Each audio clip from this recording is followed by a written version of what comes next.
Morning. देखिए, जो बात यतिन जी और आपने भी मेंशन की, जो प्राइस हाइक हुई है तंबाकू को लेकर, वो कैसे पास ऑन करेगी, इसी को लेकर ब्रोकरेजेस ने थोड़ी चिंता जताई है, इसलिए होल्ड की कॉल है।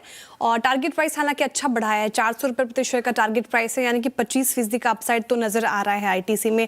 Q3 इन लाइन रहे हैं, लेकिन उनका कहना है कि जेफरीज का कि फोकस इस बात पर है कि 2 फरवरी 2026 से जो टैक्स, अतिरिक्त टैक्स बढ़ा है, उसके बाद कंपनी कैसे दाम बढ़ाती है, ये सबसे बड़ा सवाल है। इसी पर तस्वीर साफ होनी बाकी है।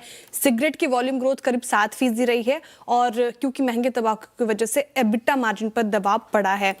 अच्छी बात यह है, ब्रोकरेजेस का मानना है कि एफएमसीजी और टोटल एबिटा का परफॉर्मेंस देखें तो वो मजबूत रहा है, लेकिन फर्म्स का मानना है कि दाम जो है वो एक साथ ही नहीं बढ़ेंगे। उनको लगता है कि धीरे धीरे प्रगति होगी, इसमें धीरे धीरे बढ़ाए जाएंगे, तो सिगरेट पर मार पड़ेगी, लेकिन एफएमसीजी ने बैलेंस बना रखा है, इसलिए होल्ड की कॉल है फिलहाल।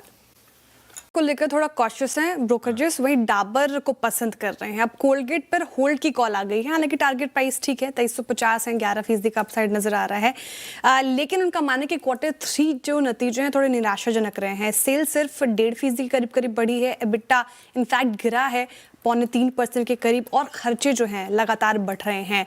पॉजिटिव बात उनको ये एक चीज़ लगी कि कोर प्रोडक्ट्स में शुरुआती सुधार के संकेत हैं, लेकिन फिनेंशियल ईयर 26 और 28 के लिए उन्होंने ईपीएस का अनुमान घटा दिया है 5 से 7%।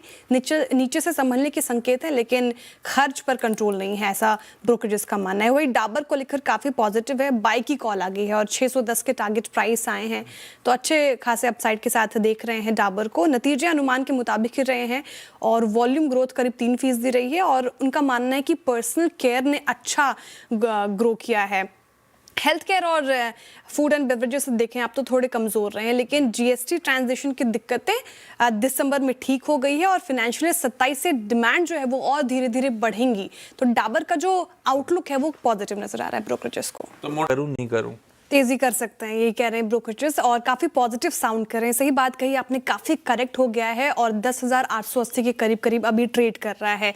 टारगेट प्राइस देखिए आप अपने स्क्रीन पर, काफ़ी अग्रेसिव आए हैं, 15,880 रुपये प्रति शेयर का टारगेट प्राइस आया है सीएलएसए की तरफ से, यानी कि करीब करीब 54% का अपसाइड डिक्सन में नजर आ रहा है। Q3 नंबर्स दोनों ही ब्रोकरेजेस को काफ़ी अच्छे लगे हैं, ब्रॉडली इन लाइन रहे हैं उनका कहना है, और शॉर्ट टर्म में दबाव है उन्होंने माना, लेकिन अगर लॉन्ग टर्म ग्रोथ देखेंगे तो वो स्टोरी इंटैक्ट है। सभी स्मार्टफोन सेगमेंट में भी थोड़ी दिक्कत है, लेकिन ग्रोथ की रिकवरी उनको दिख रही है। बैकवर्ड इंटीग्रेशन सबसे बड़ा पॉजिटिव ऐसा फर्म्स मान के चल रहे हैं, मार्जिन बढ़ाने वाले फैक्टर्स उनको नजर आ रहे हैं, और जो भी यतिन जी ने मेंशन किया, गवर्नमेंट अप्रूवल्स जो हैं, चाहे वो वीवो के जॉइंट वेंचर को लेकर हो, ईसीएमएस अप्रूवल्स हो या पीएलआई एक्सटेंशन हो, ये बड़े गेम चेंजर ट्रिगर्स होंगे, फर्म्स का मानना है।